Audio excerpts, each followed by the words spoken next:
नमस्कार फ्रेंड्स मु शक्ति आपण देखुंती नरसिंहा क्रिएशंस पेज। तो फ्रेंड्स आज वीडियो रे वर्तमान बड़ मुख्य खबर उपर नजर पकाइबा जहाँकि आपण माने समस्ते जानि रखिबा निहाती दरकार। तेबे कोन रही आज वीडियो रे वर्तमान बड़ मुख्य खबर आपण माने जानिबा पई वीडियो को शेष पर्यंत देखंतु जहाँद्वारा कि आपण माने डिटेल्स इंफॉर्मेशन पाई परिबे। एवं फ्रेंड्स ता पूर्व ए वीडियो गोटे लाइक करंतु जदि पारुछंती आपनकर सांग साथी मानकु वीडियो को शेयर करनतु। जदि फ्रेंड्स आपण माने आमो चैनल ले नुआ ही वीडियो देखुछंती पूर्व केबे भी हमरो चैनल को सब्सक्राइब करनाती तबे निहाती चैनल को सब्सक्राइब करे सहित पाखे आस्तुवा बेल आइकन को बजाय रखतातु। तो फ्रेंड्स नंबर 1 रे रही 15 जून सारा देश में पुणी लागू हेबो संपूर्ण लॉकडाउन। सरकार कहले मिछ खबर सत कथा। कोरोना भाइरस संक्रमण को रोकने सारा देश में 25 मार्च लगा जाइथिबा लॉकडाउन रे सरकार धीरे धीरे कोहड़ करजोंती।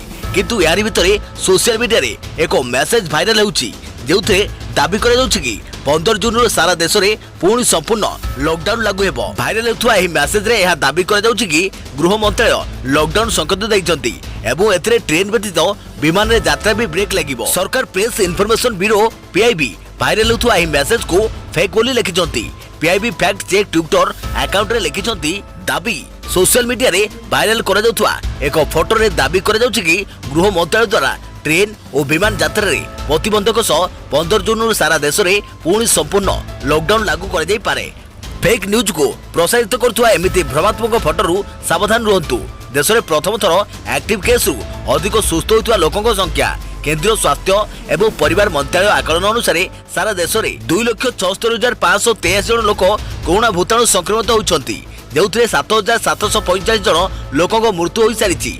सारा देश में 1,35,205 कोरोना भूताणु रे सुस्थ होई सारलेनी एवं 1,33,632 एक्टिव केस रही। यह प्रथम थर होइछि कि कोरोना ठीक हेबा लोकंक संख्या एक्टिव केस ठारू अधिक रही। देखिबा परवर्ती खबर BS6 वाहन पई बाध्यतामूलक हेबो एही नियम न मानिले BS6 वाहन पई जोरसोरे प्रस्तुति चली।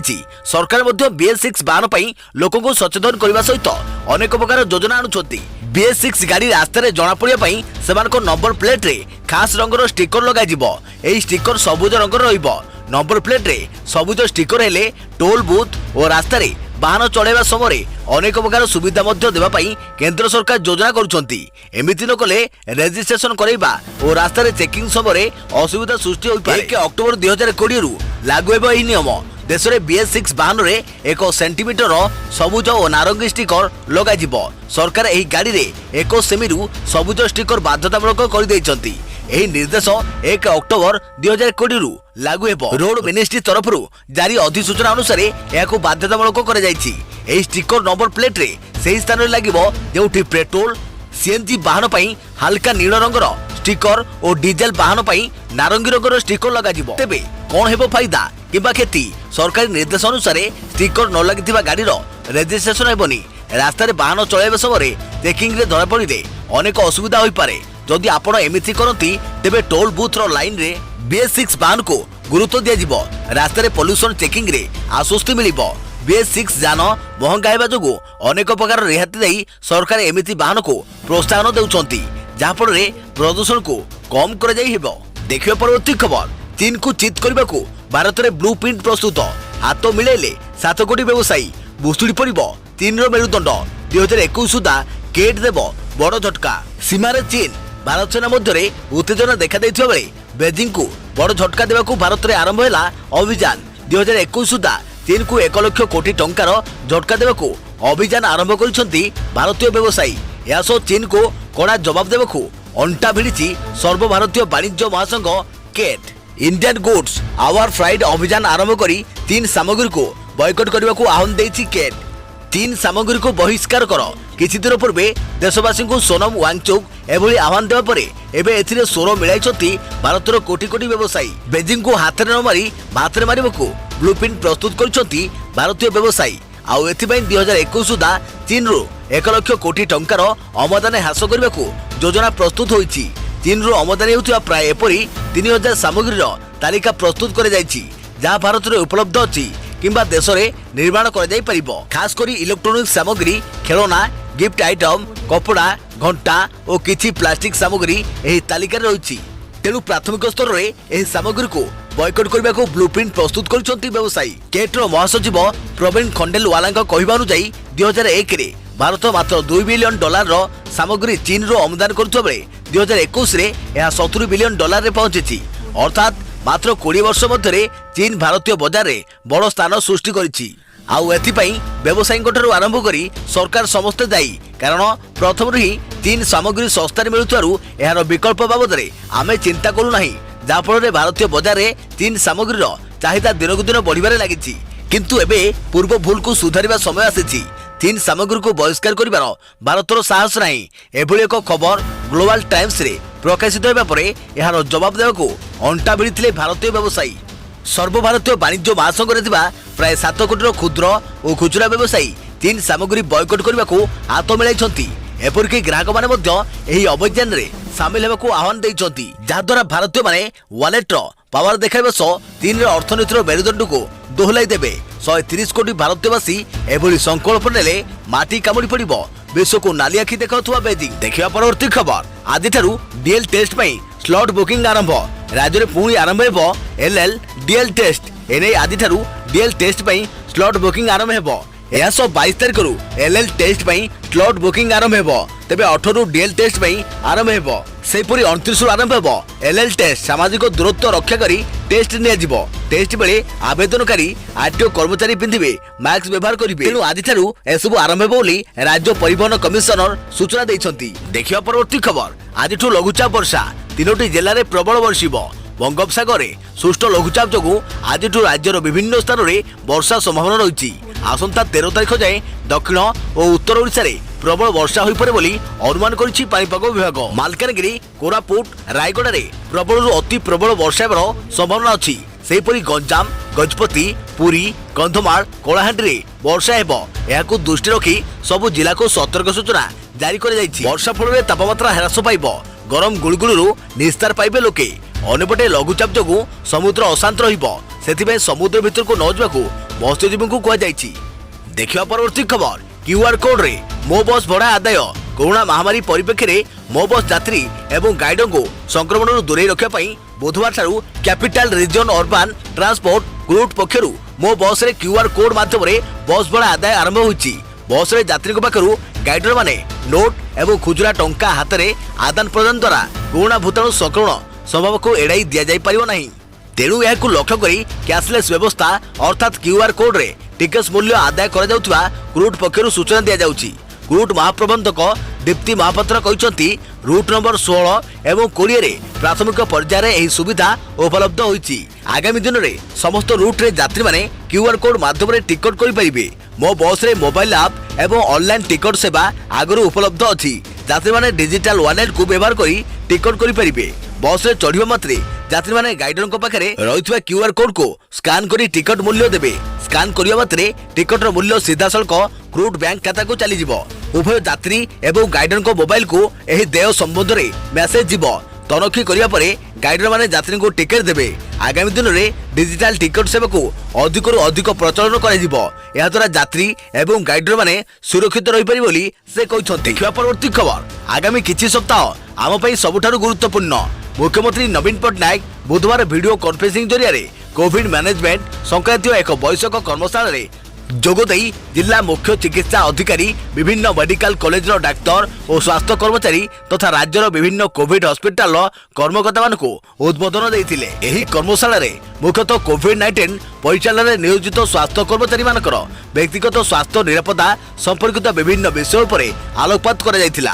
राज्य में कोविड मृत्युहार सारा देश में सर्वनिम्न। सेहीपरि कोविड रोगरू सुस्थता हार ओडिशा भारतर अल्प केतक राज्य मध्यरु अन्यतम। तेणु मुख्यमंत्री एथिपाई डाक्तर और स्वास्थ्यकर्मी मानकु साधुवाद देवा सह अभिनंदन जणाइथिले। मुख्यमंत्री कहिथिले जे आपण माने केवल आपनकर परिवार पई गुरुत्वपूर्ण नहुति, आम समस्त पई तथा सारा राज्य पई बेस गुरुत्वपूर्ण। तेणु निजर जत्न ठीक भाव में नेबा पई मुख्यमंत्री सेमानकु अनुरोध करथिले। देखिबा परवर्ती खबर, 3 मास वृद्धि हैला 6 विश्वविद्यालयर कुलपति कार्यकाल। राज्यर 6टी विश्वविद्यालयर कुलपति कार्यकाल को प्रोफेसर गणेशीलाल बुधवार आहरी 3 मास वृद्धि करिसंती। कुलपति कार्यकाल वृद्धि नहीं राजभवन पक्षर विज्ञप्ति प्रकाश पाई। विज्ञप्ति में कहुई जुलाई और अगस्ट रे अवधि शेष होता कुलपति कार्यकाल को 3 मास वृद्धि कर कोरोना भूताणु स्थिति को दृष्टि रखी कुलपति मानकर कार्यकाल वृद्धि कर जना पड़ी। सूचना अनुसार संबलपुर स्थित गंगाधर मेहर विश्वविद्यालय कुलपति प्रोफेसर अतरु कुमार पति कार्यकाल आसंता जुलाई 25 रे शेष होता। बालेश्वर स्थित फकीर मोहन विश्वविद्यालय कुलपति प्रोफेसर मधुमिता दास कार्यकाल 2020 अगस्ट 1 तारिख जाइथिला। सेहीपरि बारिपदा स्थित उत्तर ओडिशा विश्वविद्यालय कुलपति प्रोफेसर प्रदीप कुमार चांद कार्यकाल 2020 अगस्ट 31 तारिख में शेष होता। उत्कल विश्वविद्यालय कुलपति प्रोफेसर सोमेन्द्र मोहन पट्टनायक कार्यकाल 2020 जुलाई 30 से शेष होगा। सेहीपरि ब्रह्मपुर स्थित खलिकोट विश्वविद्यालय कुलपति प्रोफेसर अमरेन्द्र नारायण मिश्र 2020 जुलाई 13 तारिख में अवसर नहीं था। सेहीपरि भुवनेश्वर स्थित रमादेवी महिला विश्वविद्यालय कुलपति प्रोफेसर पद्मजा मिश्र कार्यकाल 2020 जुलाई 14 में शेष होता। जहाँकि खबर एवं आसीला 3 मास वृद्धि है 6 विश्वविद्यालय कुलपति कार्यकाल। देखा परवर्ती खबर भुवनेश्वर पुणी 6 कोरोना पॉजिटिव। भुवनेश्वर पुणी 6 जन नुआ कोरोना पॉजिटिव चिन्हट होती। पॉजिटिव मध्य स्थानीय अखिल भारतीय आयुर्वेदिक विज्ञान संस्था एम्स जड़े छात्र समेत 4 जन कर्मचारी और आपुल हॉस्पिटल जड़े कर्मचारी रही। सेपरी आउ एक लोकल मामला रही। भुवनेश्वर महानगर निगम ट्वीट करी यह सूचना देछि। सूचना अनुसार एम्स जड़े 24 वर्षीय छात्री कोरोना आक्रांत होती। सेपरी जड़े 37 वर्षीय और जड़े 30 वर्षीय पुरुष कर्मचारी एवं जड़े 31 वर्षीय महिला कर्मचारी रही।